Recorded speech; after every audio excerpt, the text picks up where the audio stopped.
దేవునికి స్తోత్రములు. ఈ సమయంలో దేవుని వాక్యము గలతీయులకు రాసిన పత్రిక 3వ అధ్యాయము 13-14 వచనాలను చదువుకుందాం. గలతీయులకు రాసిన పత్రిక 3వ అధ్యాయము 13-14 వచనాలు చదువుకుందాం. ఆత్మను గుర్చిన వాగ్దానము విశ్వాసం వలన మనకు లభించినట్లు అబ్రహాము పొందిన ఆశీర్వచనము క్రీస్తు యేసు ద్వారా అన్యజనులకు కలుగుటకై క్రీస్తు మన కోసము శాపమై మనలను ధర్మశాస్త్రము యొక్క శాపము నుండి విమోచించెను. ఇందును గూర్చి మ్రాను మీద వ్రేలాడిన ప్రతివాడును శాపగ్రస్తుడని రాయబడి ఉన్నది. దేవునికి స్తోత్రం. ప్రియులారా, ప్రభువు రక్తమాంసములను తీసుకునే ముందుగా ఆయన మరణాన్ని స్మరించుకోవటం, ఆయనకు కృతజ్ఞతలు తెలియపరుచుకోవటం అన్నది చాలా మంచిది. గత వారంలో కొన్ని విషయాలు చెప్పాను. అంటే రోమా వారు ఆ దేశంలో 60 లక్షల మంది వారు బానిసలుగా అమ్మబడ్డారు అని. అలా దాన్ని గ్రీకులో అగోరా అని చెప్పాను. అగోరా అంటే సంతలో అని అర్థము అని. రెండవదిగా ఇక్కడ ఎక్స్ అగోరా లేక ఎక్స్ అగోరాజ్ అని అంటారు. అంటే అక్కడి నుంచి పాపము నుంచి విడిపించటం. ప్రియులరా, ఇది ఈ వాక్యం మనం చూసినట్లయితే ఏ విధంగా విడుదల చూస్తూ ఉన్నాం. ఆత్మ వలన ఆత్మీయముగా విశ్వాసం ఉంచి, తర్వాత అబ్రహాము యొక్క ఆశీర్వాదం, అబ్రహాము యొక్క దీవెన. అంటే అబ్రహాము దేవుని నమ్మాడు, అది నీతిగా ఎంచబడి ఉన్నదని దేవుని వాక్యములో వ్రాయబడి ఉన్నది. దీని ఏమంటున్నాడంటే, అబ్రహాము పొందిన ఆశీర్వచనము క్రీస్తు యేసు ద్వారా అన్యజనులకు కలుగునట్లు క్రీస్తు మన కోసము ఆయన ఏమయ్యాడండి? శాపగ్రస్తమే. అబ్రహాము యొక్క ఆశీర్వాదము ఇక్కడ క్రీస్తు యేసు ద్వారా మనం పొందటం. అబ్రహాము సంతానమే యేసుక్రీస్తు. అబ్రహాము నుండి దావీదు నుండి యేసుక్రీస్తు అని బైబిల్ గ్రంథంలో వ్రాయబడినటువంటి సందర్భాలు మనం చూస్తాం. ఎక్కడ వ్రేలాడబడ్డాడు ఆయన అంటే మ్రాను మీద వ్రేలాడబడను. ఎక్కడండి? మ్రాను మీద. అది ఒక శాపగ్రస్తమైన. చాలామంది సిలువ నాకు ఆశీర్వాదం అని అంటారు. చక్క సిలువ, ఆ సిలువ కాదు ఆశీర్వాదం. సిలువలో మరణించినటువంటి యేసు ప్రభువారు, సిలువ, ఆ సిలువ మేకులు ఇవన్నీ కూడా యేసు ప్రభువారిని చాలా బాధ పెట్టాయి, చాలా హింస పెట్టాయి. నాటి దినాల్లో రోమా ప్రభుత్వం యొక్క క్రమం, చట్టం, తప్పు చేసిన వాడిని ఆ విధంగా సిలువ వేయటం, మ్రాను మీద వేలాడదీయటం, తర్వాత ఆ బాడీ కూడా కింద కూడా పడకూడదు. ఆ బాడీ కింద పడితే ఆ భూమి కూడా శాపగ్రస్తం అనేటువంటి భావన. ఇలాంటి క్రమం. ప్రియులారా, మ్రాను మీద వ్రేలాడ ప్రతి వాడు శాపగ్రస్తుడు అని చూస్తూ ఉన్నాం. అంటే ఎవరు శాపగ్రస్తులు అంటే నీవు నేను మనము శాపగ్రస్తులం.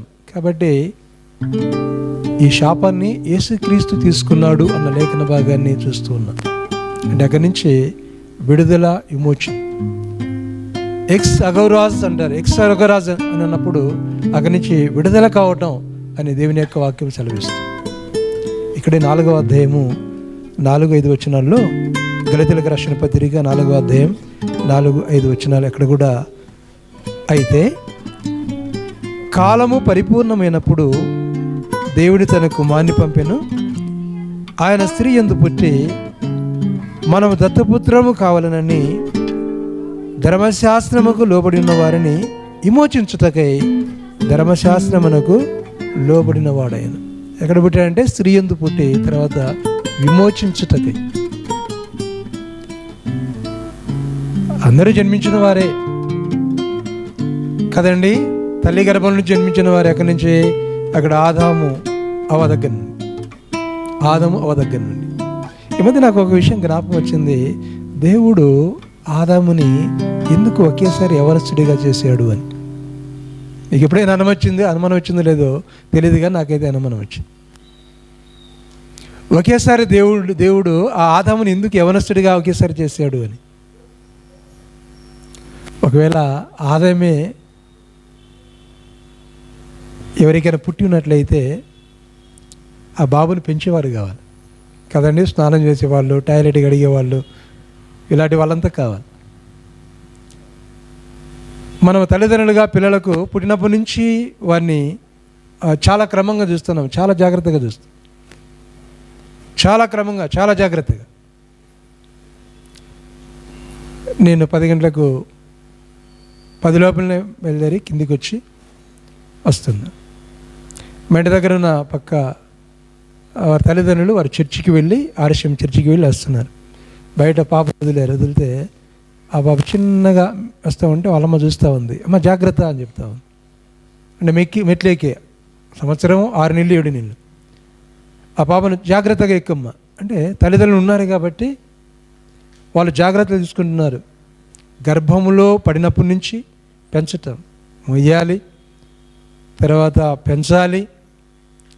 ఒక విధంగా చెప్పాలంటే పెళ్ళి అయ్యేంత వరకు బాధ్యత తీసుకుంటారు. అందుకే ఈ బాధ్యతలు ఏమి లేకుండా దేవుడు ఆదామును ఒకేసారి యవనస్తుడిగా చేశాడు, అవను కూడా ఒకేసారి యవనస్తురాలుగా అలానే బయటికి ఆదాముని తీసినటువంటి క్రమాన్ని చూస్తున్నాం. ఇవన్నీ కూడా దేవుని క్రమంలో అద్భుతమైనటువంటి విషయాలు. సరే ప్రియులారా, ఇక్కడ ఆ స్త్రీ యందు పుట్టి యేసుక్రీస్తు అంటే ఆదాములాగా ఒకేసారి యవనస్తుడిగా ఆయన పరలోకం నుంచి ఇక్కడ దిగిపడలే. ఆయన ఏమండి, ఆయన పరలోకం నుంచి ఇక్కడ దిగిపడలే. ఆయన మనలాగనే తల్లి గర్భంలో మనలాగనే, కానీ ఆమె మనలాంటిది కాదు. ఆయన జన్మ మనలాంటిది. ఎందుకంటే ఆమె కన్యకని చూస్తూ ఉన్నాం, పవిత్రాలను చూస్తూ ఉన్నాం. తర్వాత అక్కడ యేసుక్రీస్తు పరిశుద్ధుని చూస్తూ ఉన్నాం, పరిశుద్ధాత్మలను జన్మించినవాడని చూస్తూ ఉన్నాం. కాబట్టి ఈయన స్త్రీకి పుట్టి మనల్ని విమోచించవలని అని వాక్య భాగాన్ని మనం చూస్తున్నాం. పిల్లరా, ఇంకొకటి ఏంటి అంటే అక్కడ వెల చెల్లించటం లుట్రోస్ అని అంటారు. అంటే లుట్రోవ్ అని అంటారు. అంటే వెల చెల్లించటం, గ్రీకులో విడుదల అయినది, తర్వాత వెల చెల్లించటం.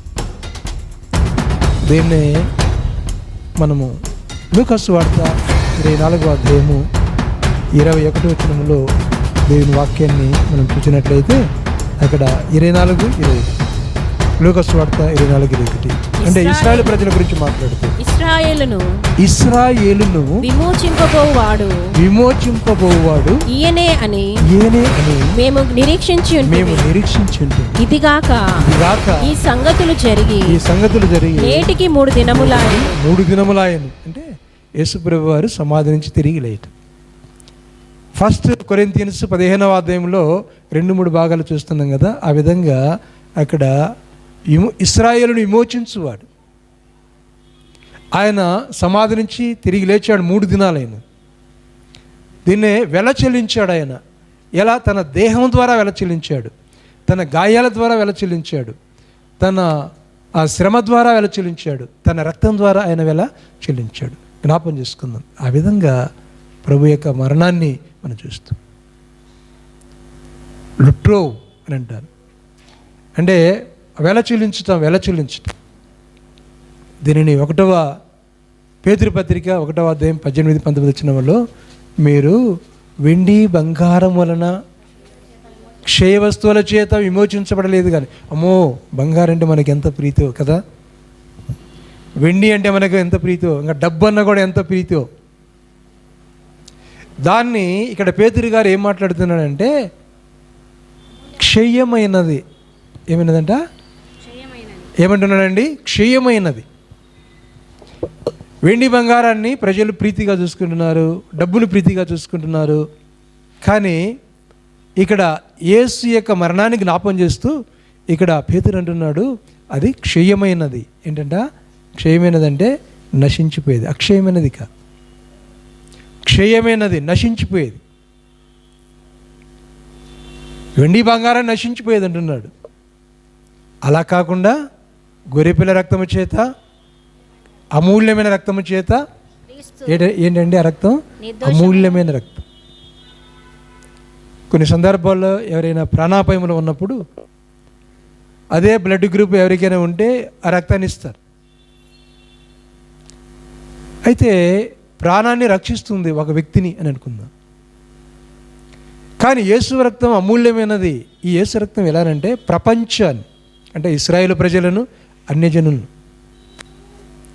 మనం గలతీ 3:13-14 వచనంలో అన్యజనులు అనే మాట వచ్చింది. అన్యజనులను రక్షణ పొందాలని అన్యజనులను చూస్తాం. అబ్రహాం కూడా ఒకప్పుడు అన్యుడే.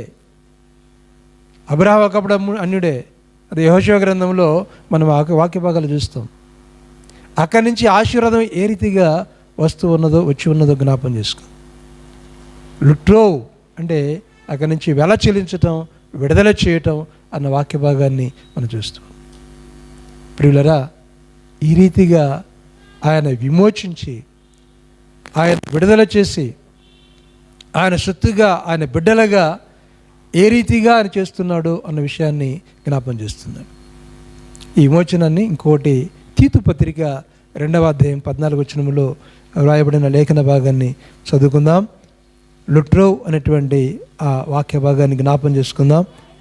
ఆయన సమస్తమైన దుర్నీతి నుండి మనను విమోచించి సత్క్రియలందు ఆసక్తి గల ప్రజలను తన కోసము పవిత్రపరచుకొని తన సొత్తుగా చేసుకున్నటకు తన్ను తానే మన కొరకు అర్పించుకొని. ఏంటండి? మనకు ఆయన సమస్తమైన దుర్నీతి నుండి మనను విమోచించి, ఎలా విమోచించాడు? సమస్త దుర్నీతి నుండి ఎలా విమోచించాడండి? ఆయన రక్తం వలన. సత్క్రియలందు ఆసక్తి గల ప్రజలను తన కోసం పవిత్రపరచుకొని తన సొత్తుగా చేసుకున్నట్టుకు తన్ను తానే మన కొరకు అర్పించుకుని. ఈరోజు ఆయన సంఘంలో చేరి ఉన్నాం, సహవాసంలో చేరి ఉన్నాం, పాటలు పాడుతూ ఉన్నాం, వాక్యం చెబుతూ ఉన్నాం, ఆరాధన చేస్తూ ఉన్నాం. కారణం ఏంటంటే పవిత్రపరిచాడు. హి హ్యాజ్ సాటిస్ఫైడ్ టు us. ఆయన మనల్ని పవిత్రపరిచాడు. ఏం చేయండి? పవిత్రపరిచాడు. జ్ఞాపం చేసుకో. అందుకే నువ్వు చంద్రమండలంలోనికి వెళ్ళే జ్ఞానం నీకున్నా, నువ్వు పెద్ద డాక్టర్వేనా లేకపోతే ఇంజనీర్వేనా, ఎంత గొప్పవాడవేనా, ప్రియులరా, దేవుని వాక్యం జ్ఞాపం చేస్తున్నది నీకు రక్షణ అవసరం. ఎందుకనగా నీకు మరణం ఉన్నది, నీ మీద మరణం ఉన్నది. ఆ మరణాన్ని ఎత్తివేసిన వాడు, ఆ మరణాన్ని జయించిన వాడు ప్రపంచ చరిత్రలో ఒక యేసుక్రీస్తు. అందుకే ఎవరైనా, ఏ వ్యక్తి అయినా, ప్రతి ఒక్కరూ యేసుప్రభు దగ్గరికి రావాలి, ఆయన ఆరాధన చేయాలి, ఆయన నమ్ముకోవాలి, ఆయన రక్తము చేత కడగబడాలి, బ్యాప్టిజం పొందాలి, రక్షణ పొందాలి. క్రమంగా ఆదివారం సహోదరులు చెప్పిన విధంగా ఆదివారం మందిరానికి రావాలి. చెప్తాం ఏమని? కరెక్ట్గా రావాలని జ్ఞాపం చేసుకోవాలా. మనం 10 గంటలకు వస్తున్నామేమో జ్ఞాపకం చేసుకోవాలి. ఎక్కడైతే సమయం ఉన్నదో ఆ సమయానికి ఆరాధనకి రావాలి. ఆరాధనకి వచ్చి ప్రభుని స్తుతించి గణపరచాలి. అప్పుడే నీ ఆరాధన పర్ఫెక్ట్ అవుతుంది. ఏమవుతుందండి? పరిపూర్ణమవుతుంది. ఆ విధంగా ఉండి ప్రభువును ఆరాధన చేసి ప్రభు యొక్క రక్త మాంసంలో మనము పాలు పంపులు పొందుదాం. అందరూ మోకరించండి.